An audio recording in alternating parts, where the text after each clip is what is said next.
हमें ये नहीं पता होता है कि हमने पूरी पढ़ाई तो कर ली है बट उसका रिवीजन कैसे करें। हम एक चैप्टर खोलेंगे, उस चैप्टर में जितने भी ऑर्गेनिक में जितने रिएक्शंस होंगे सबको हम देखेंगे। तुम्हें अपनी गलतियों को एनालाइज करना है और उन गलतियों को डेली चेक करना है और अपने लास्ट के 5 टेस्ट उठाओ, उनमें गलतियां देखो, उनको सुधारो। बायो में तो बहुत सारी ट्रैप लाइन है जिसमें तुम्हें एनसीईआरटी बहुत आराम से फंसा सकती है। आखिरी के 30 दिन होते हैं, इसमें टेस्ट नोट्स से ज्यादा जरूरी होता है, तो test is greater than notes.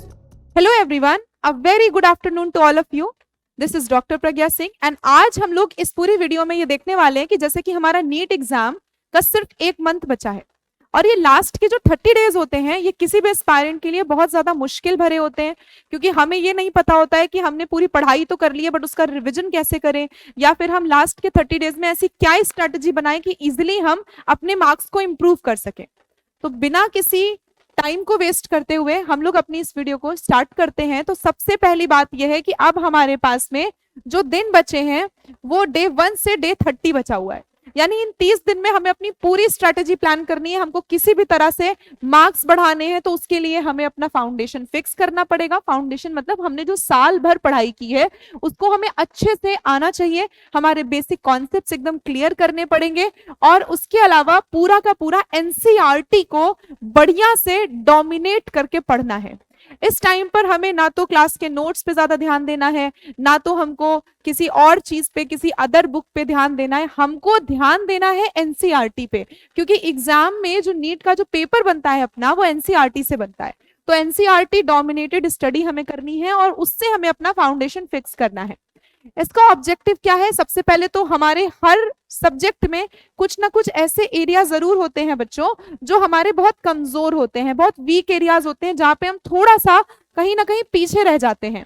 और हमें पहला क्या है, हमारा पूरा का पूरा जो फर्स्ट टाइम का सिलेबस है वो कंप्लीट करना है, यानी पहली रीडिंग सिलेबस की कंप्लीट करनी है और जो हमारे कमजोर पोर्शंस हैं उनको फिक्स करना है। डेली हमें 8 से 10 घंटे का एक टाइम टेबल बनाना पड़ेगा। 8 से 10 घंटे में हमें देखना पड़ेगा कि हम किस तरह से कौन सा सब्जेक्ट कवर करते हैं। टाइम टेबल हम कुछ ऐसा बना सकते हैं, अब इसमें बच्चों तुम लोग थोड़ा बहुत प्लस माइनस कर सकते हो as according to your need, ठीक है। तो बायोलॉजी को अगर हम देंगे 3 घंटे, क्योंकि हमें पता है कि हमारे एग्जाम पेपर में जो बायोलॉजी आने वाली है वो 360 मार्क्स की आने वाली है, यानी 50% ऑफ द पेपर आएगा बायोलॉजी से और बाकी का 50% अपना बनेगा फिजिक्स और केमिस्ट्री से। तो बायोलॉजी को जब हम 3 घंटे देंगे उसमें हमें करना क्या है, सबसे पहले तो हमें एनसीईआरटी को लाइन बाय लाइन पढ़ना है, एक एक लाइन पढ़नी है, चैप्टर की हेडिंग से लेकर के चैप्टर के एंड में क्वेश्चन आंसर तक। उसके बाद में हमको एक्टिवली रिकॉल करना है। मान लीजिए मैंने चैप्टर पूरा पढ़ के खत्म कर दिया, अब हम अपनी आंखों को क्लोज करेंगे। आंखें क्लोज करके सोना नहीं है, आंखें क्लोज करके हमें यह सोचना है कि इस चैप्टर में मैंने कौन सी टॉपिक को कहां पे किस लाइन में पढ़ा। इसके अलावा हमें डेली बायोलॉजी में 100 से 120 एमसीक्यूज प्रैक्टिस करने ही करने हैं, इससे कम नहीं जाना है, क्योंकि अब जो लास्ट के 30 डेज बचे हैं जितना ज्यादा हम क्वेश्चन प्रैक्टिस करेंगे उतना ज्यादा हमें परफेक्शन मिलेगा। इसके अलावा अगर हम केमिस्ट्री की बात करें तो जो हमने अपना टाइम डिसाइड किया था, बायोलॉजी के लिए 3 घंटे डिसाइड किए थे, केमिस्ट्री हम पढ़ेंगे 2.5 आवर्स। मैंने फिर से बोला कि बच्चों तुम लोग अपने इस टाइम को प्लस और माइनस कर सकते हो अपनी रिक्वायरमेंट के हिसाब से। ये बस एक आइडियल टाइम टेबल है जिसको तुम्हें एज अ बेसिक फॉलो करना है। इसमें हमें क्या करना है, पहले हम फिजिकल फॉर्मूला है, जितने भी अपने केमिस्ट्री के फिजिकल केमिस्ट्री में फॉर्मूलाज हैं उनको याद करना है। उनके पीवाईक्यूज यानी जो सवाल आएंगे, जो फॉर्मूले से पीवाईक्यू प्रैक्टिस करेंगे वो हम सारे के सारे देख लेंगे कि इस पीवाईक्यू में ये वाला फॉर्मूला अप्लाई हुआ था या फिर ये पीवाईक्यू यहां से पूछा गया था, मतलब बढ़िया से प्रैक्टिस करनी है। ऑर्गेनिक में हम क्या करेंगे, सारे रिएक्शंस को देखेंगे, उनके मैकेनिज्म्स देखेंगे। हम एक चैप्टर खोलेंगे, उस चैप्टर में जितने भी ऑर्गेनिक में जितने रिएक्शंस होंगे सबको हम देखेंगे, उनके मैकेनिज्म्स को स्टडी करेंगे, क्योंकि अब हमको पता है कि नीट ने क्या किया है, अपने पैटर्न को थोड़ा चेंज किया है। पहले वो ऊपर ऊपर से बहुत ही शैलो क्वेश्चंस पूछता था, अब वो जो क्वेश्चंस पूछता है वो बहुत ही बेसिक फाउंडेशन लेवल से पूछता है। तो हम क्या करेंगे, रिएक्शंस के मैकेनिज्म्स को जरूर प्रैक्टिस करेंगे। इसके अलावा अगर हम इनऑर्गेनिक करेंगे तो हमको स्ट्रिक्टली अपनी एनसीईआरटी को बढ़िया से मक करना पड़ेगा। We have to read NCERT, we have to go through NCERT just like हम बायो में कर रहे थे उस तरह से, क्योंकि हमने अक्सर देखा है कि इनऑर्गेनिक में जो क्वेश्चंस बनते हैं वो एनसीईआरटी से डायरेक्ट उठा करके चिपका दिए जाते हैं। फिर हम आते हैं फिजिक्स पे। फिजिक्स बेटा हमको 3 आवर्स का यहाँ पे मैंने टाइम टेबल प्लान किया है, तुम इसमें अपना प्लस और माइनस कर सकते हो, बट हाँ ऐसा नहीं होना चाहिए कि एक दिन में तुमने सिर्फ पूरा दिन फिजिक्स पढ़ा, पूरा दिन तुमने बायो पढ़ा या पूरा दिन तुमने केमिस्ट्री पढ़ा। You have to divide your day as per the time. Okay फिर इसमें हमने क्या क्या किया, हमने इसमें कॉन्सेप्ट्स पढ़े, हमने इसमें पीवाईक्यूज किए। पीवाईक्यूज करने हैं, हमें कोई भी रैंडम मॉड्यूल ऐसे उठा करके नहीं करनी है, क्योंकि हमें भी पता है कि इस टाइम पर लास्ट के 30 डेज में हमें पूरे साल का सिलेबस रिवाइज करना है। तो अगर हम किसी एक रैंडम मॉड्यूल को लेकर के बैठ गए तो हमारे लिए ये प्रॉब्लम हो जाएगी कि हम अगर एक चीज स्टार्ट करेंगे और तो ये कभी खत्म ही नहीं हो पाएगी। अगर ये खत्म नहीं होगी तो फिर हम केमिस्ट्री और बायो में कैसे मूव करेंगे। ठीक है, दूसरा हमें फोकस किस पे करने हैं, सबसे पहले मैकेनिक्स और मॉडर्न फिजिक्स, क्योंकि यहां से जो क्वेश्चंस बनते हैं उनका वेटेज बहुत होता है। ठीक है, 1 घंटा हमें रिवीजन के लिए देना है उसी दिन, यानी कि जो चीजें मैंने सुबह से शाम तक पीसीबी में पढ़ी थी, ठीक है, वो सारी चीजें हमें रिवाइज करनी है कि कहीं ऐसा कुछ तो नहीं है जो मैं रिकॉल नहीं कर पा रहा हूं, जो मुझसे छूटा जा रहा है। तो ये सारी चीजें हम 1 घंटे के रिविजन में उसी दिन में करेंगे। अब यहां पर ना एक बात आती है कि मैम टॉपर्स ऐसा क्या करते हैं जो हम नहीं करते, ऐसा क्या डिफरेंस है कि मेरे साथ में बैठ के पढ़ने वाला मेरा दोस्त उसका नंबर मुझसे ज्यादा आ रहा है। तो ऐसा इसलिए होता है क्योंकि वो बच्चे जो हमारे टॉपर्स हैं वो एक चैप्टर को कम से कम 3 बार रिवाइज करेंगे 1 हफ्ते में। ठीक है, 1 हफ्ते में वो अगर एक ही चैप्टर को 3 बार रिवाइज कर रहे हैं तो वो चैप्टर उनके दिमाग में एकदम फिक्स हो जाता है। फिर वहां से जब कोई क्वेश्चन आता है तो बहुत ज्यादा चांसेस होते हैं कि वो गलत नहीं होगा। दूसरा, एरर नोटबुक, ये हमने साल भर बच्चों को सिखाते हैं कि बच्चे जब तुम टेस्ट दे के आते हो उसके बाद में एक एरर एनालिसिस बुक बनाओ। तो जो टॉपर्स होते हैं हमारे वो एरर नोटबुक बनाते हैं जिसमें वो सारी गलतियां लिखते हैं जो वो अपकमिंग टेस्ट में फेस किए हुए हैं। इससे होता क्या है, इसका पॉजिटिव इंपैक्ट ये होता है कि इससे जितनी भी मिस्टेक्स होती हैं वो करेक्ट हो जाती हैं। या मुझे पता होता है कि सपोज मान लेते हैं प्लांट किंगडम से मुझे ये क्वेश्चंस में प्रॉब्लम है, मतलब इस कॉन्सेप्ट में मेरा थोड़ा सा वीक है, तो अब मैं क्या करूंगा, जब मुझे रिवाइज करना होगा तो मैं उस वाले पार्ट को बहुत अच्छे से तैयार करूंगा। तीसरा है कि हम नई बुक्स को टॉपर्स को कभी चेस करते हुए नहीं देखेंगे, वो वही पढ़ते हैं जो उन्होंने साल भर पढ़ा है। लास्ट के 30 डेज में अगर तुम नई बुक लाओगे तो कंफ्यूजन क्रिएट होगी, बहुत ज्यादा बर्डन बढ़ जाएगा और बर्डन में तुम्हारा ब्रेन फंक्शन नहीं कर पाएगा। तो इस टाइम पे हमें कोई नई बुक नहीं पढ़नी है, हमने जो भी साल भर तैयारी की है हमें बस उसके ही बारे में सोचना है, उसी पे ध्यान देना है। अब इसके बाद में ना कुछ स्ट्रैटेजीज देख लेते हैं जो तुम्हें इग्नोर नहीं करनी है, क्योंकि अब हमारे पास 30 डेज है तो मैं ये मान के चल रही हूँ कि हमारे बच्चों का 70% सिलेबस तो खत्म ही हो गया होगा, चाहे वो हमारा कितना भी वीक बच्चा हो, तुमने एटलीस्ट उसको पढ़ लिया होगा। तो पहली स्ट्रैटेजी होती है बेटा द मिस्टेक लूप। ठीक है, लूप का मतलब है हम बार बार उसी चीज को बार बार परफॉर्म करते जा रहे हैं, बार बार वही गलतियां करते जा रहे हैं। तो इसमें you are not losing marks because you don't know things. तुम्हारे जो नंबर कट रहे हैं वो इसलिए नहीं कट रहे हैं कि तुम्हें चीजें आती नहीं है, तुमने चीजों को सीख रखा है, तुम्हें चीजें आती हैं, तो फिर क्यों नंबर कट रहे हैं, क्योंकि तुम वहां पर अपनी मिस्टेक्स को एनालाइज नहीं कर रहे हो।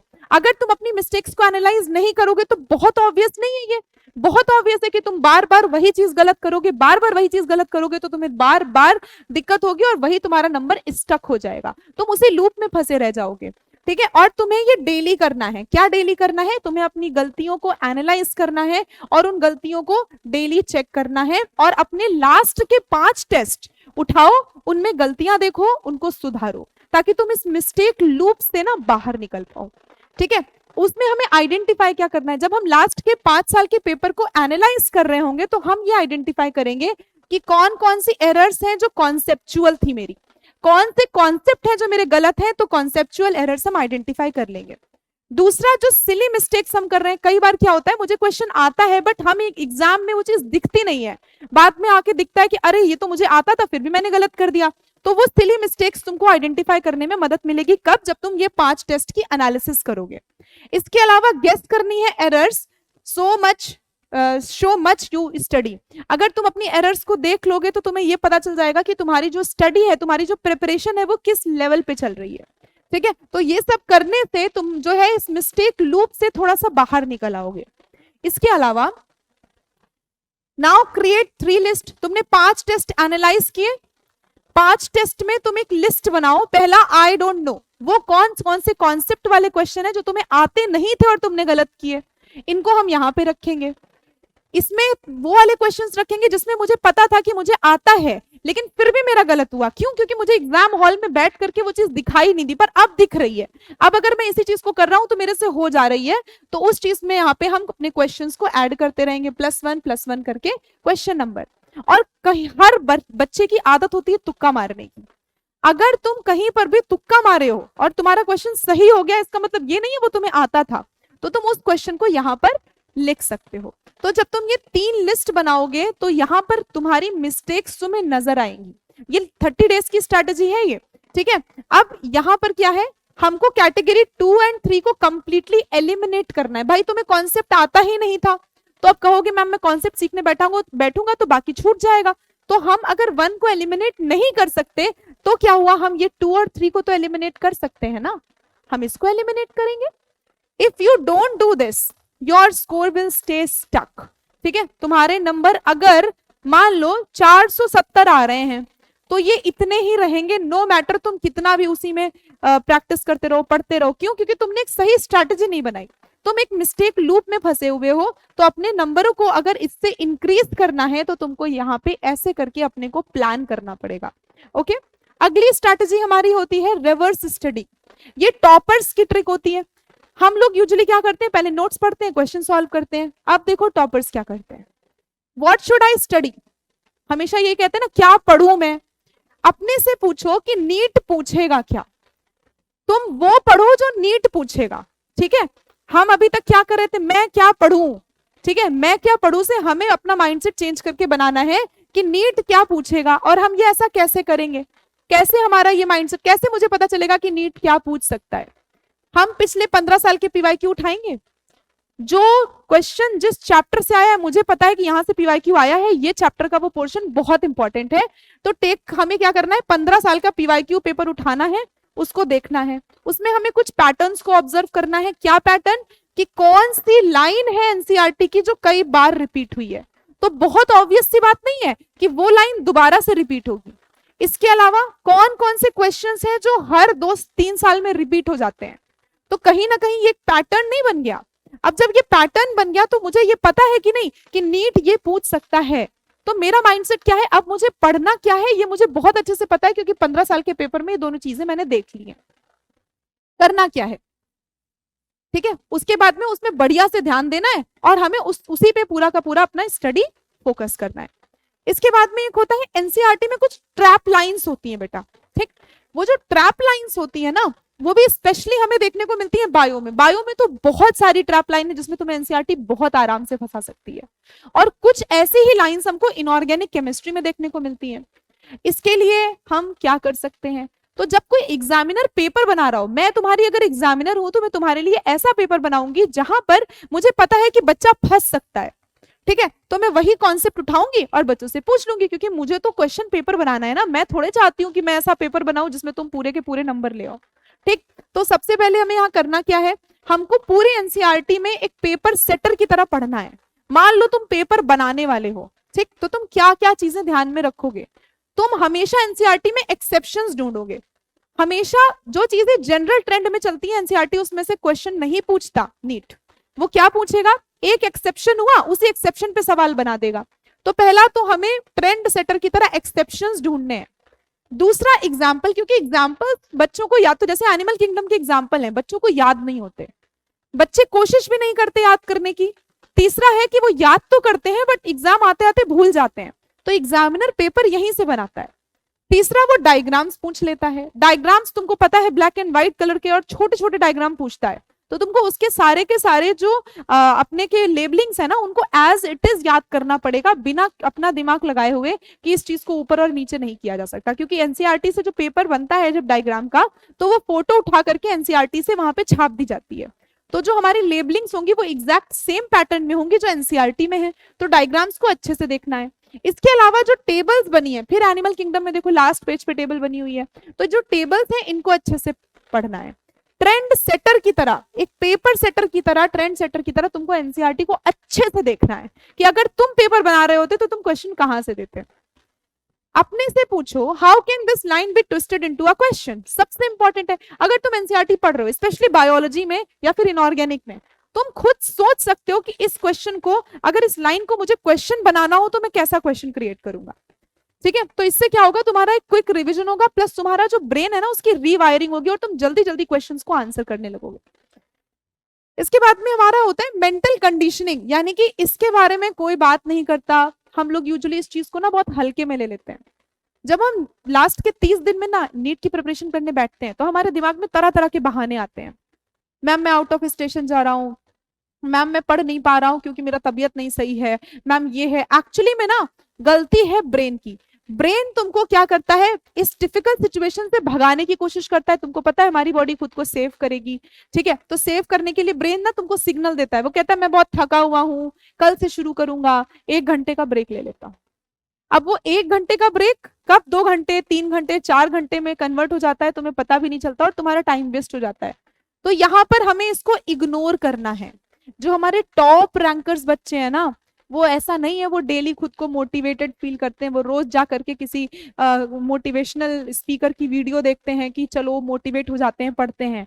वो एक्चुअली में क्या करते हैं, वो कोई निगोशिएशन नहीं करते हैं ब्रेन के साथ। ब्रेन ने बोला मैं थका हुआ हूं, बच्चा क्या कहेगा, मैं तो 20 क्वेश्चन करने के बाद ही आराम करूंगा।